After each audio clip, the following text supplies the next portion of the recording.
வணக்கம் TNPSC group 4 தேர்வர்களே. நம்ம வரலாற்று அலசலுக்கு உங்களை உற்சாகமா வரவேற்கிறேன். எக்ஸாம்ல முழு மார்க் வாங்கணும்னா சில வரலாற்று நிகழ்வுகளை நாம ரொம்ப துல்லியமா ஞாபகம் வச்சுக்கணும். இன்னைக்கு நாம பார்க்க போற தகவல்கள் கண்டிப்பா உங்க தேர்வுக்கு ரொம்பவே கை கொடுக்கும். சரி, நேரடியா விஷயத்துக்குள்ள போயிடலாமா? ஒரு தனி நாடு வேணுங்கிற கோரிக்கை உண்மையிலேயே எப்போ ஆரம்பிச்சது? பொதுவா 1940ல தான் பிரிவினைவாத இயக்கமும் தனிநாடு கோரிக்கையும் முழுமையா தொடங்குச்சுன்னு பலரும் நினைச்சிட்டு இருக்காங்க. ஆனா அது முழுமையான உண்மை கிடையாது. இதுக்கான விதைகள் அதுக்கு முன்னாடியே தூவப்பட்டுடுச்சு அப்படிங்கிறது தான் வரலாறு நமக்கு உணர்த்துற பாடம்.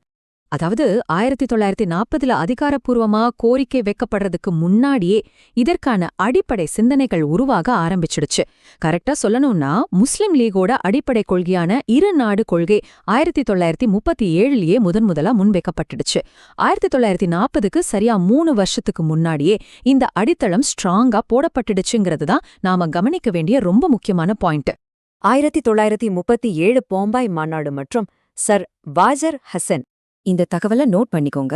1937ல பாம்பாய், அதாவது இப்போதைய மும்பைல முஸ்லிம் லீக் கட்சியோட மாநாடு நடக்குது. இந்த மாநாட்டுக்கு தலைமை தாங்கினவர் தான் சர் வாஜர் ஹசன். இவர் தான் தன்னோட தலைமை உரையில இருநாடு கொள்கைய முதன்முறையா ரொம்ப வெளிப்படையா பேசுறாரு. எக்ஸாம் பாயிண்ட் ஆஃப் வியூல சர் வாஜர் ஹசன் அப்படிங்கிற பேரு ரொம்ப ரொம்ப முக்கியம். இப்போ சர் வாஷர் ஹசன் சொன்ன அந்த முக்கியமான கூற்று அவர் வார்த்தைகள்லயே சொல்றேன், கேளுங்க. இப்பிறந்த கண்டத்தில் வாழும் இந்துக்களும் முஸ்லிம்களும் இரண்டு சமூகங்கள் அல்ல, மாறாக பல வழிகளில் அவர்கள் இரு நாட்டினராக கருதப்படுதல் வேண்டும். இதுதான் அவர் ரொம்ப திட்டவட்டமா சொன்னது. டிஎன்பிஎஸ்சில இந்த குறிப்பிட்ட வாசகத்தை கொடுத்து இப்படி கூறியவர் யார் அப்படின்னு நேரடியா கேட்க நிறையவே வாய்ப்பு இருக்கு. இந்த டைம்லைனை கொஞ்சம் கவனிச்சு பாருங்க. நிகழ்வுகள் எப்படி நகர்ந்திருக்குன்னு உங்களுக்கு புரியும். சர் வாஜர் ஹசனோட இந்த கருத்து தான் காலப்போக்குல முஸ்லிம் லீகோட அடிப்படை கொள்கையாவே மாறுச்சு. 1937ல பம்பாயில விதைக்கப்பட்ட இதே கொள்கைதான் 1940ஆம் ஆண்டு லாகூர் மாநாட்டுல முகமது அலி ஜின்னா தலைமையிலான தனி பாகிஸ்தான் கோரிக்கையா அதிகாரப்பூர்வமா உருவெடுத்துச்சு. ஒரு சாதாரண மாநாட்டு உரை எப்படி ஒரு பெரிய வரலாற்று நிகழ்வுக்கு வித்துட்டு இருக்குன்னு பாத்தீங்களா? டிஎன்பிஎஸ்சி குரூப் 4 ரேபிட் ஃபயர் வினாவிரி. சரி, இப்ப இதுவரைக்கும் நாம பார்த்த தகவல்களை அப்படியே உங்க ஞாபகத்துல நிறுத்திக்க ஒரு சின்ன பயிற்சி பண்ணலாம். உங்களுக்கான முதல் கேள்வி, இரு நாடு கொள்கை முஸ்லிம் லீகோட எந்த மாநாட்டுல முதலா குறிப்பிடப்பட்டுச்சு? கொஞ்சம் யோசிச்சு பாருங்க. கரெக்ட், 1937 பாம்பாய் மாநாட்டுல தான். இத கண்டிப்பா மறந்துடாதீங்க. வருஷம் 1937, இடம் பாம்பாய். அடுத்த முக்கியமான கேள்விக்கு போலாமா? 1937 பாம்பே மாநாட்டுல இரு நாடு கொள்கையை முதல்ல குறிப்பிட்டவர் யார்? அந்த வரலாற்று முக்கியத்துவம் வாய்ந்த தலைவர் யார்? அந்த தலைவர் வேறு யாரும் இல்லைங்க, சர் வாசிர் ஹசன் தான்.